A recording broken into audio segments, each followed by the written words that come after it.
Ito yun na guys, yung hinarvest ko nung nakaraan. Pina-air dry ko lang dito sa kusina. Tingnan. Gawin kong tito eh. Kaya, dalawang baking yung niya. Dati, ganun lang. Isang ganun lang yung hina-harvest ko kasi para lang naman sa sarili ko. Tapos ngayon, bibigyan ko yung kapatid ko.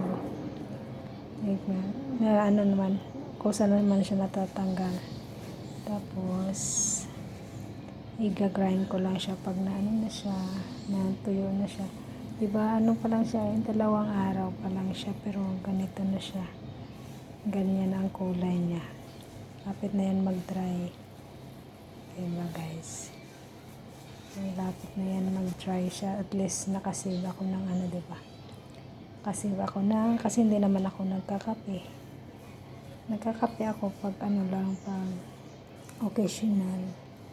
Pag napunta ako ng pag gusto kong magkape. Kasi inaantok kasi ako pag nagkakape ako guys.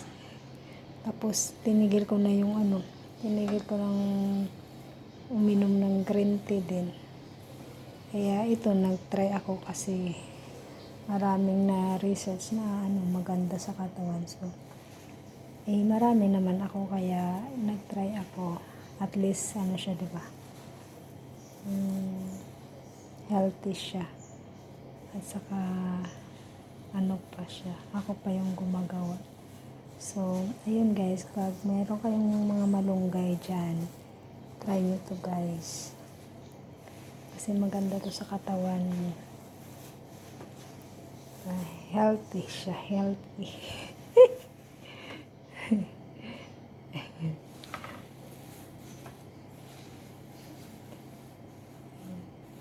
Gawin natin yung tea niyan.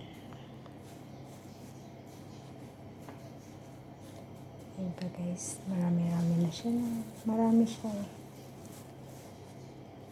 Pwede ko kaya itong ibenta, Sinong gustong bumili?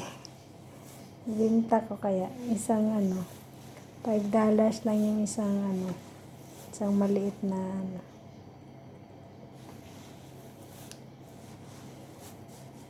Isang ganito guys, $5. Ito na, ganyan na ito guys. Pag na siya. Natuyo na siya, tapos i-grind mo. Lang siya. Isang teaspoon lang yung nilalagay ko pag na nga siya eh. Isang teaspoon lang guys yung nilalagay ko pag uminom ako every morning ko siya ininom guys. Okay guys, bye bye, thank you for watching.